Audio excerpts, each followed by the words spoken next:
Hello, General Biology, and welcome to screencast number 2 in section 3.3 of chapter 3.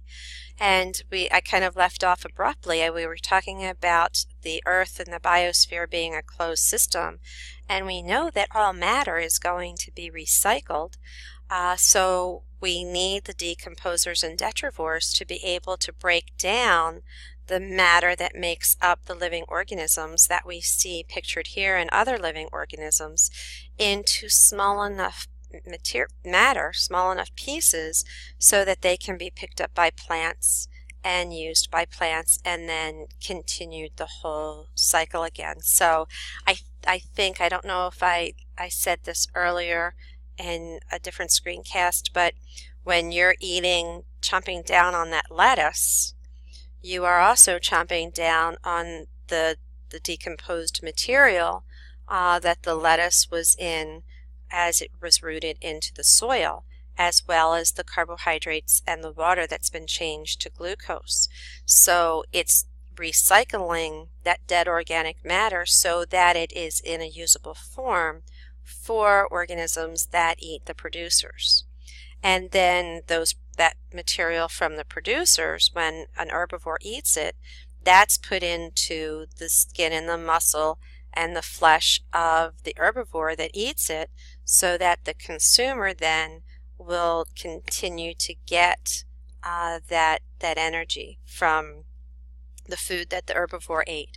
So we've got to get it broken down, and that's what decomposers and detrivores do, because the producers are going to die even though they're not eaten, and detritus is the pathway that decomposers use to convert the dead material to detritus, which is eaten by detrivores such as crayfish and grass shrimp and worms. And then the pig frogs and the killifish and the other fish will then eat the detrivores in this process. At the same time, the decomposition process releases nutrients that can be used by the primary producers. So they break down the dead and decaying matter into forms that can be reused by the organisms, similar to the way that recycling works. So we're just recycling the nutrients that were once in these living organisms, whether they're plants or animals. So without decomposers, could you imagine what would happen if the world did not have decomposers? There would be dead bodies of all kinds just laying out in the grass. There would be dead birds and dead insects and dead squirrels and dead chipmunks and dead deer, and they would never break down. They would never go back into the soil. So decomposers unlock those nutrients and put them back into the soil, and they unlock those nutrients from the dead organisms. So that's food chains and food webs. Now, what happens if there is a disturbance in these food webs? As I suggested before, what would happen if all the krill died off? Then everything that relied on that krill would not be able to survive. Just like algae and diatoms are special types of phytoplankton, krill are an example of organisms called zooplankton. And zooplankton, they're small kind of animal-like crustaceans that live in the water that other organisms will feed off of. So krill populations, what we've noticed, have dropped substantially, drastically, and this has actually disrupted some of the food webs because there's not enough food, not enough krill to support the penguin, the petrel, the seals, or even the herring and the anchovies and the squids. So if you have less numbers of those krill, there's going to create competition. More organisms are going to die from starvation because they can't get the food, or die in trying to compete for the food. and we're seeing that numbers and populations are actually dropping because of this. One of the ways we can represent the energy in these food chains and ecosystems is by using ecological pyramids.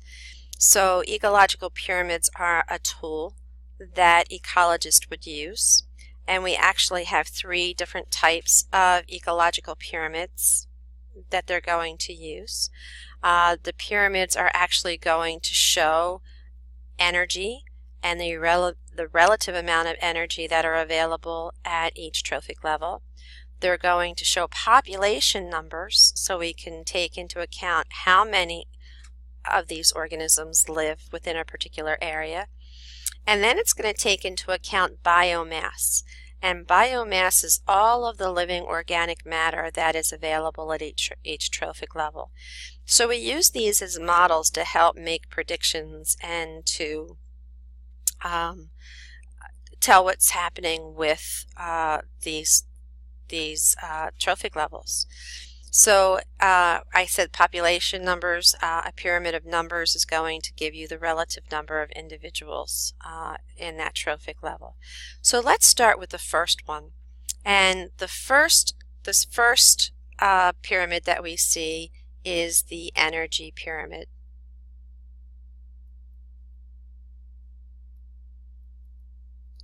And this is just typical.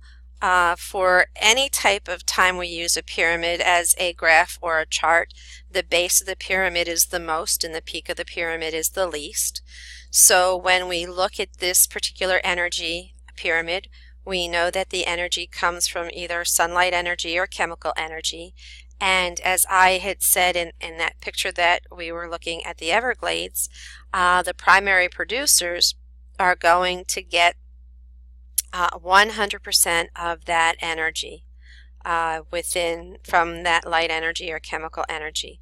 We do lose a little bit off to heat, but those primary producers are going to use that energy for their life processes. And their life processes, as you remember, are growth, repair, reproduction, and maintenance.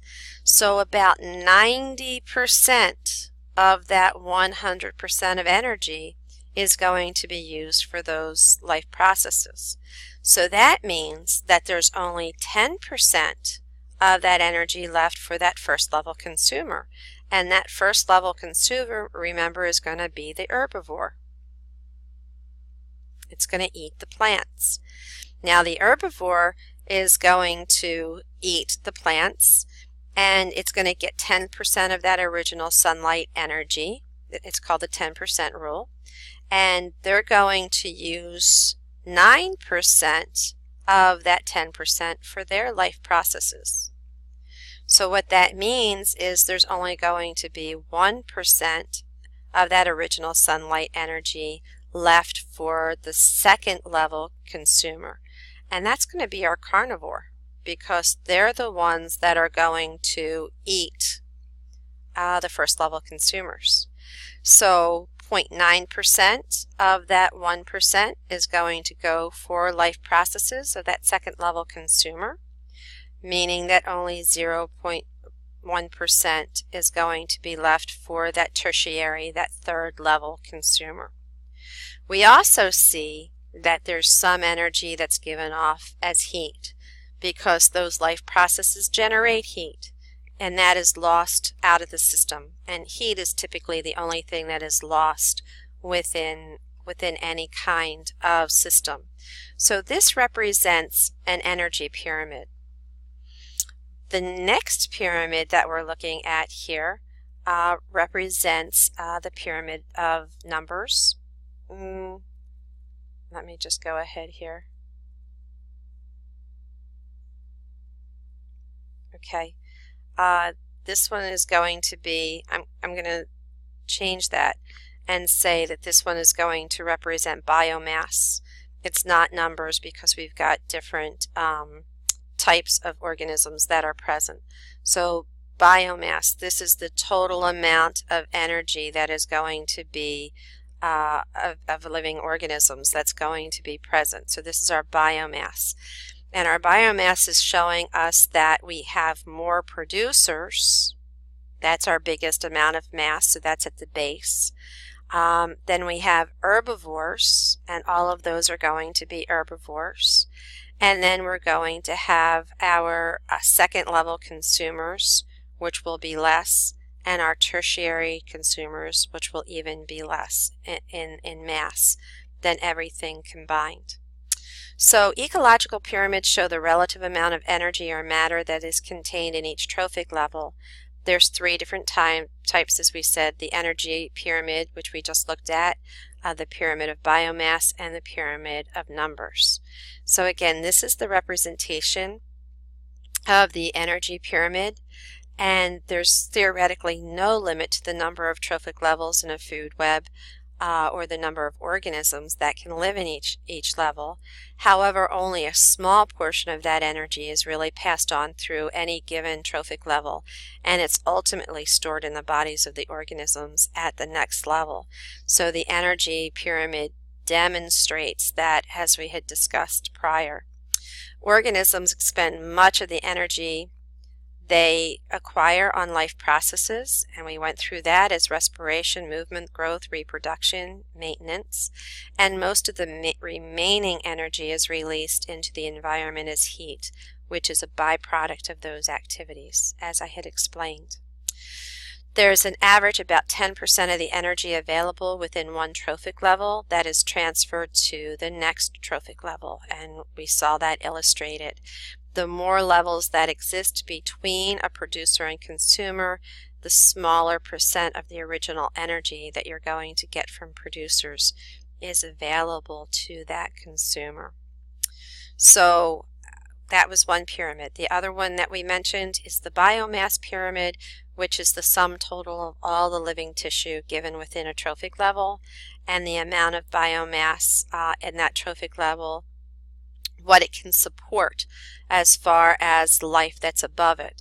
So when we take a look at this, these herbivores can only be there if there's a significant amount of producers below it.